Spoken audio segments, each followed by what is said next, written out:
My name is Mike Pham, one of the general managers here at the acquisition group, and I've been with the company since 2018. I was in university before this. I was studying for finance at the University of Calgary. Before I joined the acquisition group, I was working in retail at Canada Post. My upbringing was really cool. My dad ran a kitchen cabinet business in Calgary, where my mom also ran a small Vietnamese banh mi shop in Calgary.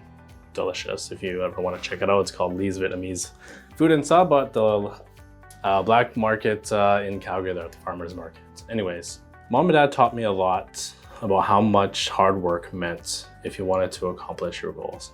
Working with my dad, he always taught me what discipline meant. Working with my mom, she always helped me pay attention to the details. But what's controversial is, as I was growing up, my parents told me to study hard, finish degree, go get a job in finance, go get a job as an engineer, go get a job as a doctor.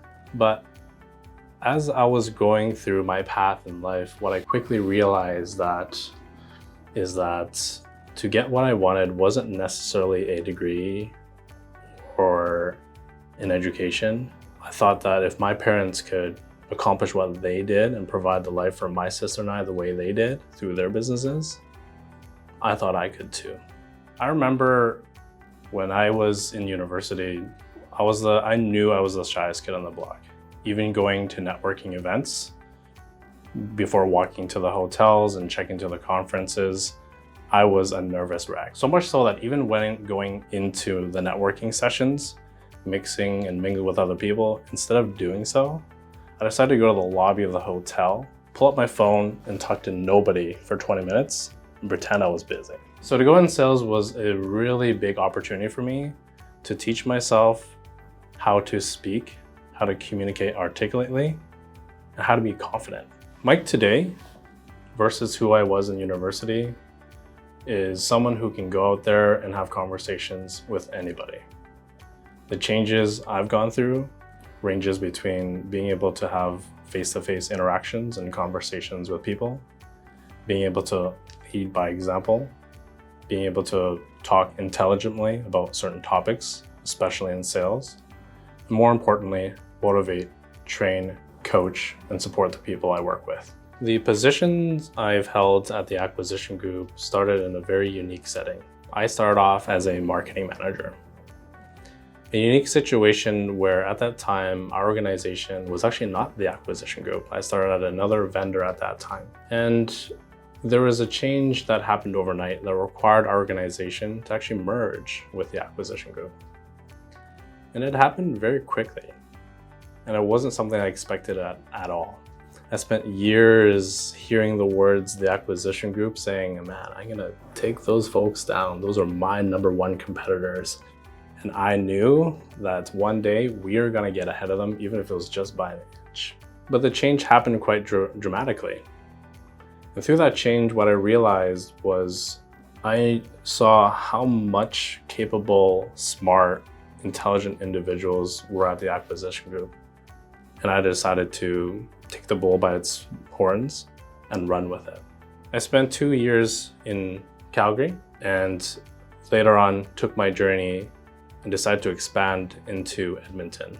Met some incredible people, learned from all my coaches, eventually promoted a dozen managers, trained hundreds of people. So the journey from where I was all the way from day one, which was back in 2014 to 2018, to where it is today, 2025, is a dramatic difference from who I was as an individual. What made me stay at the acquisition group was the people. It's the different talents, it's the different resources, it's the different conversations that I could be learning from every single day. But the main thing was I knew that I could learn and I could grow, and that's why I stayed with the acquisition group. My leadership style is I'm laid back, but firm. I'll work with you, I'll partner up with you, I'll guide you and give you all the steps and stones and resources, skills, experience you need to be successful. And I will hold you accountable for the things that you say you do. The thing is, leadership just doesn't happen overnight. Leadership takes time, takes intention, and above all, it takes a ton of patience. To be a leader, In order to be a great leader, you need to invest into your people. When I say invest into your people, what I mean is you need to be willing to slow down, not just show someone what to do, but to also show them how to grow as individuals, as human beings. Because people just don't improve by themselves. It just doesn't happen by accident. It doesn't. People improve because someone cared enough to teach them. Think about teaching someone how to ride a bike. You don't just put them on the seat and you say, go. No. First, you need to show them how to get on the bike. You need to show them how fast to go, where to put their hands, where the brakes are, more importantly, how to balance while doing all of those things. Now, they're gonna fail. They're gonna make mistakes. They're gonna get frustrated. But if you're there, guiding them, supporting, eventually they figure it out. That's leadership. You don't just give them things to do. You build capability, and you build trust. And as a leader, your job is the same.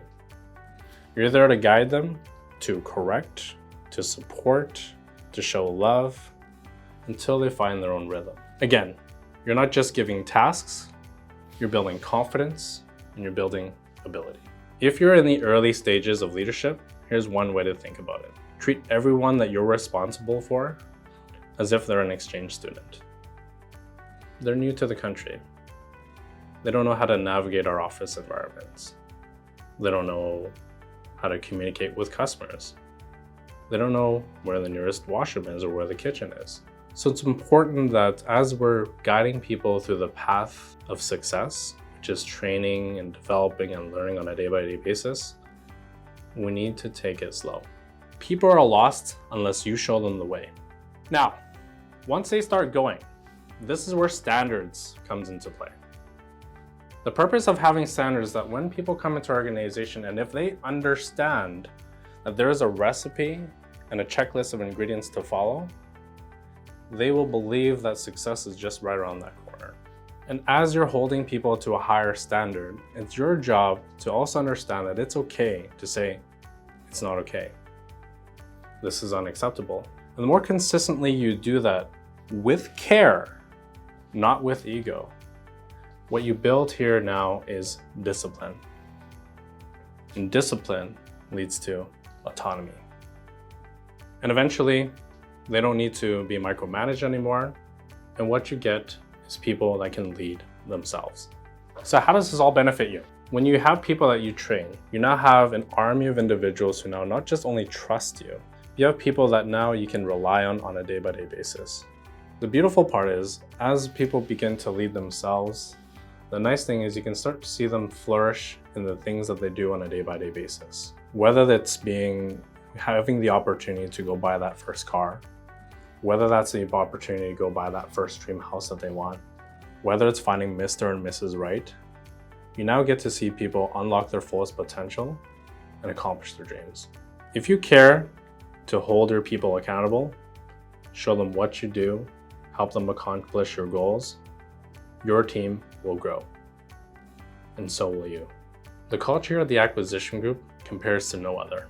It's inclusive, it's collaborative, it's supportive, and it's an environment where you can freely speak your mind and really find constructive criticism wherever you go. One of my favorite memories was when I had an opportunity to go and speak in front of 500 people for the acquisition group. It was my favorite memory because the same week, as busy as I was, I managed to pull out 2 sheets of paper that looked just like this and write down just a bunch of jot notes to prepare for that meeting. But I knew going into that presentation, I knew the story, I knew what I was going to talk about, and I practiced just 3 or 4 times the night before. But what I didn't realize was how nervous I got when it came time to actually present.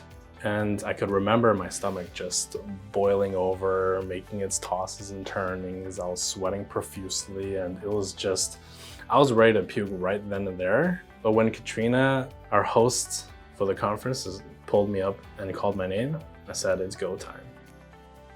10 minutes later, I was the happiest man alive. Because going from 14 years ago, where I was as that shy, timid, self-proclaimed introvert guy, to speak in front of 500 people, I'd say that was a massive win. Some folks that inspired me the most was my direct leader, Khalid. Taught me to be very direct, taught me to be more assertive, and to hold people accountable for what they say they do. I feel really proud of myself.